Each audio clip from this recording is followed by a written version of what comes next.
दोस्तों Miraj 2000 fighter jet ये हमारी वायुसेना का सबसे पसंदीदा और सबसे ज्यादा भरोसेमंद फाइटर जेट है। इसी मिराज 2000 फाइटर जेट की मदद से हमने 26 फरवरी 2019 को बालाकोट में एयर स्ट्राइक की थी। इस बात से आप अंदाजा ही लगा सकते हैं कि हमारी वायुसेना के लिए ये फाइटर जेट कितना ज्यादा महत्वपूर्ण है। जब तक हमारी वायुसेना को तेजस मार्क 2 फाइटर जेट मिलने शुरू नहीं होंगे, जब तक हम अपने मिराज 2000 फाइटर जेट को ऑपरेट करने वाले हैं। और इस समय उम्मीद इस बात की जा रही है कि हमारी वायुसेना 2035 तक अपने मिराज 2000 फाइटर जेट को ऑपरेट करने वाली है।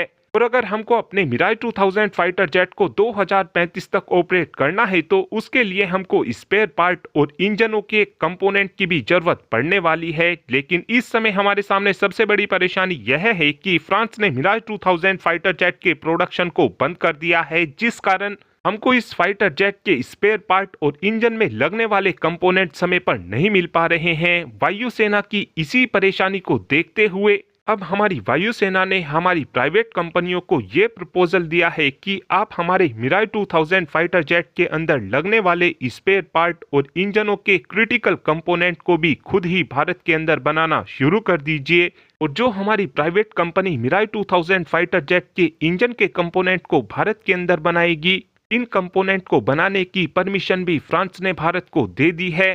फ्रांस की स्नेकमा और हमारी मैक्स एरोस्पेस के बीच एक डील को भी साइन कर लिया गया है, जिसके तहत हमारे मिराज 2000 फाइटर जेट में लगने वाले M53 इंजन के कंपोनेंट को अब भारत में ही बनाया जाएगा। और अब यही जॉइंट वेंचर कंपनी हमारे सभी मिराज 2000 फाइटर जेट के मेंटेनेंस और ओवरहॉल को प्रोवाइड करेगी, जिसका फायदा यह होगा कि फ्यूचर में अब हमारे मिराज 2000 फाइटर जेट का सर्विस एबिलिटी रेट भी पहले के मुकाबले काफी ज्यादा बेहतर हो जाएगा। साथ में एक अपडेट Mi-17 हेलीकॉप्टर को लेकर भी आया है। दरअसल इस समय हमारी वायुसेना Mi-17 हेलीकॉप्टर का इस्तेमाल करती है और इस समय हमारी वायुसेना ये चाहती है कि हमारे Mi-17 हेलीकॉप्टर के इंजन का मेंटेनेंस और ओवरहॉल हमारी प्राइवेट सेक्टर की कंपनियां करें। शुरू में हमारी ये प्राइवेट सेक्टर की कंपनियां 50 Mi-17 हेलीकॉप्टर के इंजन का ओवरहॉल और मेंटेनेंस करने वाली हैं, जिसके लिए RFP को भी जारी कर दिया गया है। इस RFP के अकॉर्डिंग भारतीय प्राइवेट कंपनियों को ही इस टेंडर में हिस्सा लेना होगा और हमारे इन Mi-17 हेलीकॉप्टर के ओवरहॉल और मेंटेनेंस को भारत के अंदर ही करना होगा।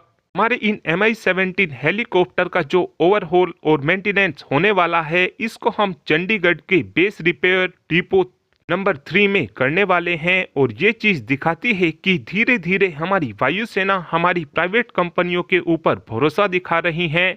और जब हमारे Mi-17 हेलीकॉप्टर का ओवरहॉल और मेंटेनेंस हमारी प्राइवेट सेक्टर की कंपनी करेगी, तो इससे हमको सबसे बड़ा फायदा यह होगा कि हमारी प्राइवेट कंपनियां इन हेलीकॉप्टर के सर्विस, ओवरहॉल और मेंटेनेंस को काफी तेजी से करने में सक्षम होगी, जिस कारण हमको इन हेलीकॉप्टर के मिलने का वापस ज्यादा इंतजार भी नहीं करना पड़ेगा। और अब आप ही कमेंट कर बता सकते हैं कि क्या आगे चलकर हमको हमारी प्राइवेट कंपनियों से अपने इंजन का ओवरहॉल और मेंटेनेंस कराना चाहिए, हाँ या फिर ना। इस बात का आंसर आप कमेंट बॉक्स में दे सकते हैं। Thanks for watching this video. Have